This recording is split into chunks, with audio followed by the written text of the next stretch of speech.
ട്രേഡിംഗിൽ എല്ലാ ദിവസവും പ്രോഫിറ്റ് ഉണ്ടാക്കിയിട്ട് ഒറ്റ ദിവസം കൊണ്ട് ആ പ്രോഫിറ്റ് എല്ലാം കൊണ്ട് കളയുന്ന ആൾക്കാരാണ് നിങ്ങൾ. അങ്ങനെയാണെന്നുണ്ടെങ്കിൽ ഈ വീഡിയോ എന്തായാലും നിങ്ങൾ കാണും. ട്രേഡിംഗിൽ ഏറ്റവും അധികം ഇമ്പോർട്ടന്റ് ആയിട്ട് വരുന്ന ഐറ്റമാണ് വിൻ റേറ്റും അതേപോലെ റിസ്ക് റിവാർഡ് റേഷ്യോ എന്ന് പറയുന്നത്. ഈ രണ്ട് ഐറ്റംസും കൃത്യമായിട്ട് നിങ്ങൾക്ക് അറിയാമെന്നുണ്ടെങ്കിൽ നിങ്ങൾക്ക് നല്ല രീതിയിൽ തന്നെ പ്രോഫിറ്റ് ഉണ്ടാക്കാനായിട്ട് പറ്റും. 30% വിൻ റേറ്റ് ഉള്ള ഒരു ട്രേഡർ 80% വിൻ റേറ്റ് ഉള്ള ട്രേഡറിനെക്കാട്ടിലും ഏറ്റവും അധികം നല്ല രീതിയിൽ പ്രോഫിറ്റബിൾ ആകുന്നതാണ്. അതെങ്ങനെയാണെന്നുള്ളത് നമുക്ക് പറയാം. ഉദാഹരണത്തിന് നമുക്കൊരു ട്രേഡർ എനെയും അതേപോലെ തന്നെ ട്രേഡർ ബിനെയും എടുക്കാം. ട്രേഡർ എ എന്ന് പറയുന്നത് 1:1 റിസ്ക് റിവാർഡ് റേഷ്യോയിൽ ട്രേഡ് ചെയ്യുന്ന ഒരാളാണ്. അതായത് 100 രൂപയുടെ പ്രോഫിറ്റിൽ 100 രൂപയുടെ ലോസ് ആണ് അയാൾ എടുക്കുന്നത്. അയാൾക്ക് പ്രോഫിറ്റബിൾ എന്ന രീതിയിലാകണമെന്നുണ്ടെങ്കിൽ 60 to 70% വിൻ റേറ്റ് ആണ് വേണ്ടത്. 10ൽ 7-6 ട്രേഡ് അയാൾക്ക് പ്രോഫിറ്റബിൾ ആയിരിക്കണം. അങ്ങനെയാണെന്നുണ്ടെങ്കിൽ മാത്രമേ അയാൾ പ്രോഫിറ്റബിൾ ട്രേഡർ ആകത്തുള്ളൂ. പക്ഷേ ട്രേഡർ ബി എന്ന് പറയുന്നത് 1:3 റിസ്ക് റിവാർഡ് റേഷ്യോയിൽ കൃത്യമായിട്ട് ട്രേഡ് ചെയ്യുന്ന ഒരാളാണ്. അതായത് 100 രൂപയുടെ ലോസിൽ 300 രൂപയുടെ പ്രോഫിറ്റ് എടുക്കുന്ന ഒരാളാണ്.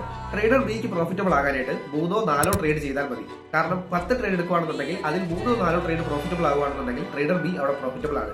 ഇത് നിങ്ങൾ തന്നെ തീരുമാനിക്കുക. 10ൽ 8 ട്രേഡ് ജയിക്കുന്നതാണോ എളുപ്പം, അതോ 10ൽ 3 ട്രേഡ് ജയിക്കുന്നതാണോ എളുപ്പം? കൃത്യമായിട്ടുള്ള റിസ്ക് റിവാർഡ് റേഷ്യോ നിങ്ങൾക്ക് അറിയാമെന്നുണ്ടെങ്കിൽ നിങ്ങൾക്ക് ഉറപ്പായിട്ടും നല്ല രീതിയിൽ തന്നെ ട്രേഡിംഗ് ചെയ്യാനായിട്ട് പറ്റുന്നതാണ്.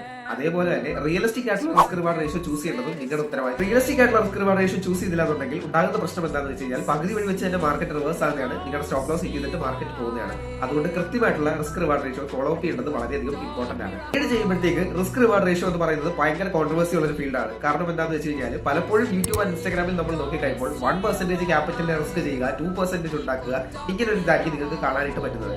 പക്ഷേ റിസ്ക് റിവാർഡ് റേഷ്യോ എന്ന് പറയുന്നത് കൃത്യമായിട്ട് നിങ്ങളുടെ ക്യാപിറ്റൽ എത്രയാണോ ആ ഒരു ക്യാപിറ്റലിനനുസരിച്ചാണ് നിങ്ങൾ കീപ്പ് ചെയ്യേണ്ടത്.